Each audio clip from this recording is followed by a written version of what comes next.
I want to mention a couple things. I don't think that Bob Meltebeck has brought you up to date on several things that have happened recently.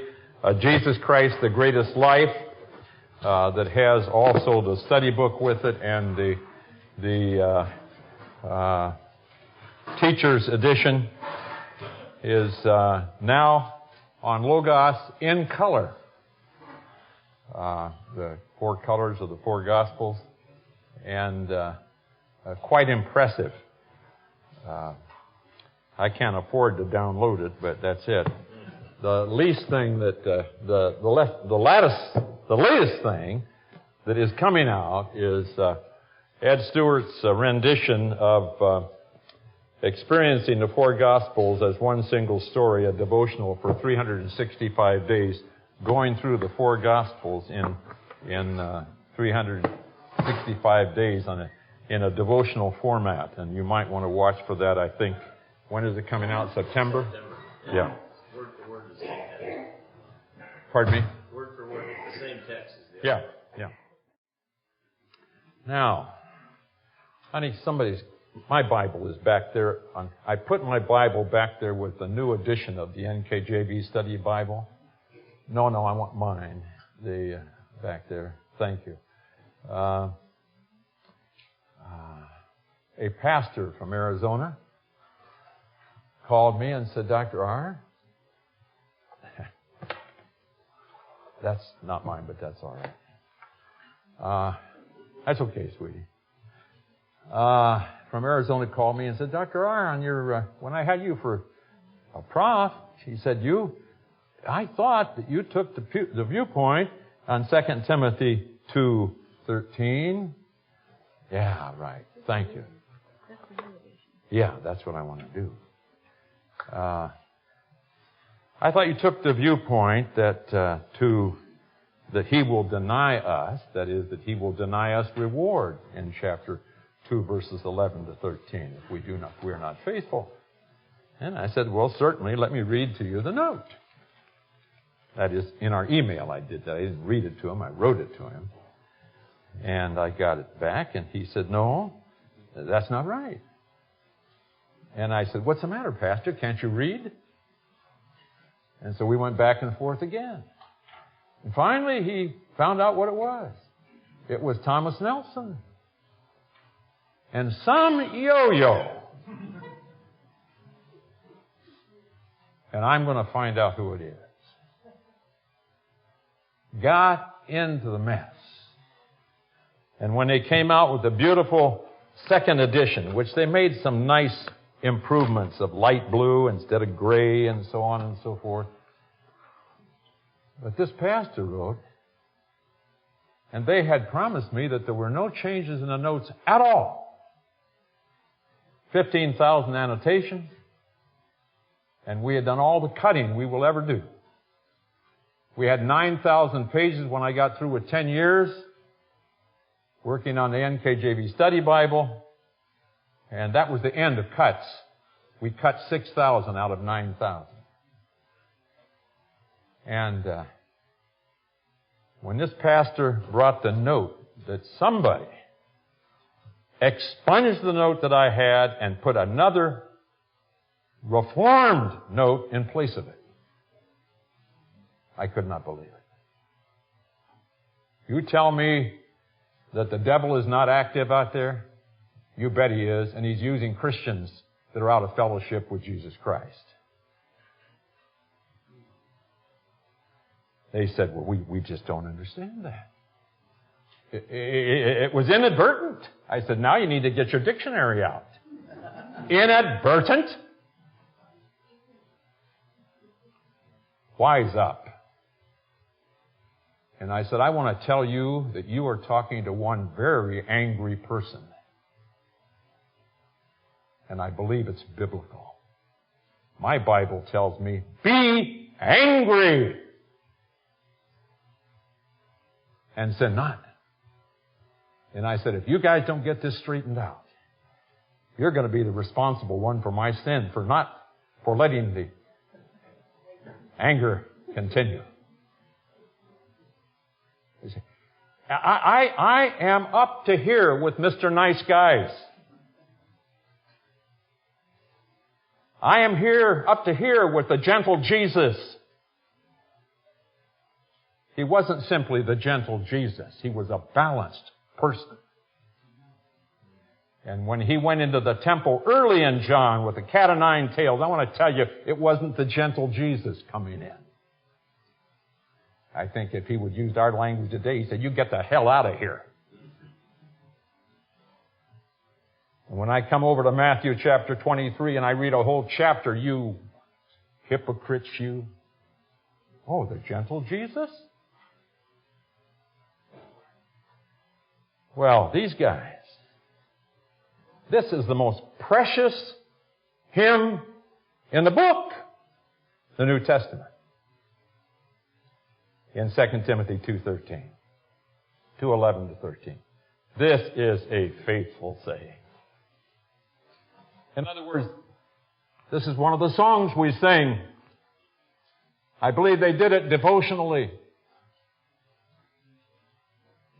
If we died with him, we shall also live with him. Point. If we endure, we shall also reign with him. If we deny him, the him is not in the text. If we deny what? Deny the endurance, he will deny what? The reign. Pretty clear. And then the last sentence. If we are faithless, he remains faithful. He cannot deny himself. He cannot go contrary to his promise.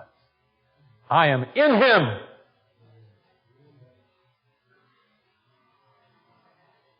And some agent of the devil got in here. And instead of saying what we had said in the note in 2:11 to 13, under this wording, he will also deny us. If believers deny the enduring of persecution for Christ, he will deny them the reward and reign that could have been theirs eternally. What did this yo-yo do? Under he will also deny us, a warning against apostasy. Jesus will not save those who shrink from identifying with him or from serving him on this earth. See 1 John 2:28. The guy not only is lordship, he is stupid. 1 John 2:28. My little children, abide in Christ in order that when he appears, you may be confident and not be ashamed before him in his coming. That's what he's talking about. You want to tell me that we don't have a battle going on today with Satan? You bet we do. And it's fierce. Because he knows his time is short. And we better know it. Now, I want to do a little bit of a biography. My dear friend Paul, 1,950 years ago, was arrested in Jerusalem.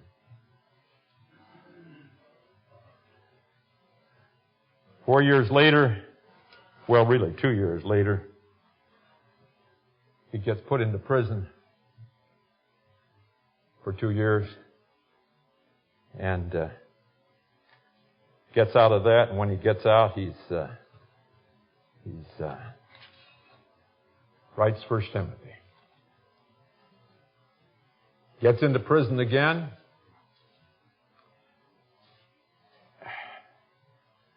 And during that prison experience, or after,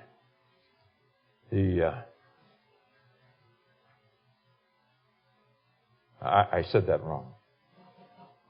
In He's released and writes 1 Timothy, but the second imprisonment was when he wrote 2 Timothy. And it's his swan song. He's going to be executed. Going to have his head taken off. And he writes this book. And before you get to that beautiful hymn of 2 Timothy 2, you get this statement that you've all memorized, and if you haven't, join an Awana club and you'll memorize it.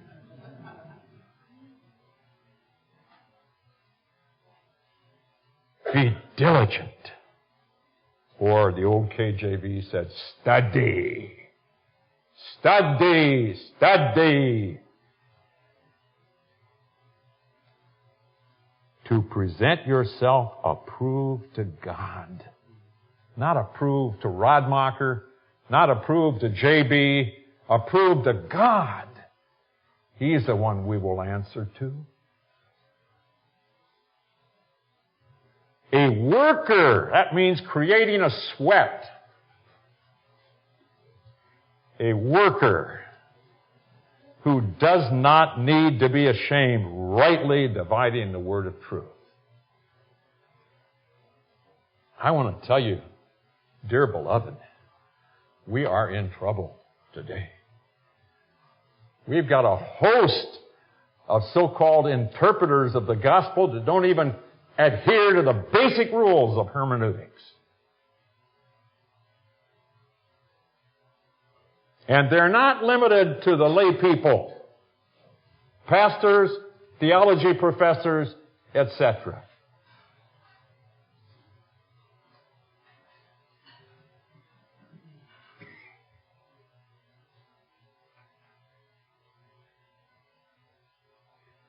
Earlier, I can't help myself here, Joe. I'm going to have to unload something here. At my former job at Western, we chose people to speak that I thought would be a credit. This year, I could not believe my ears when I heard that great Greek specialist speak, Bill Mounts. And my wife agreed with me that this is junk.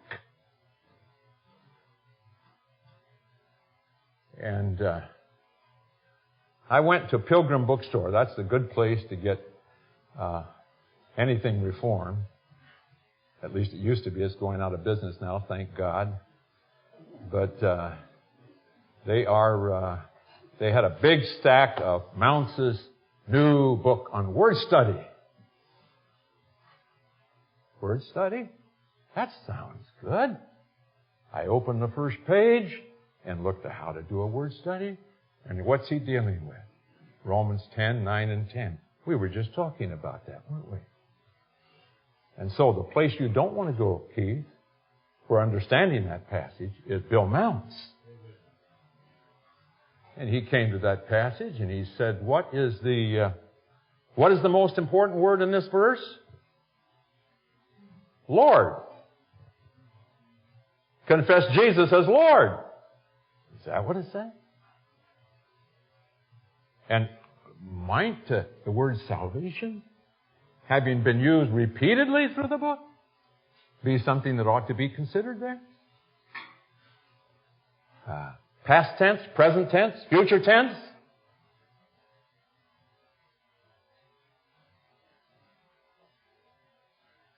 You see, things cannot be of God and of the devil.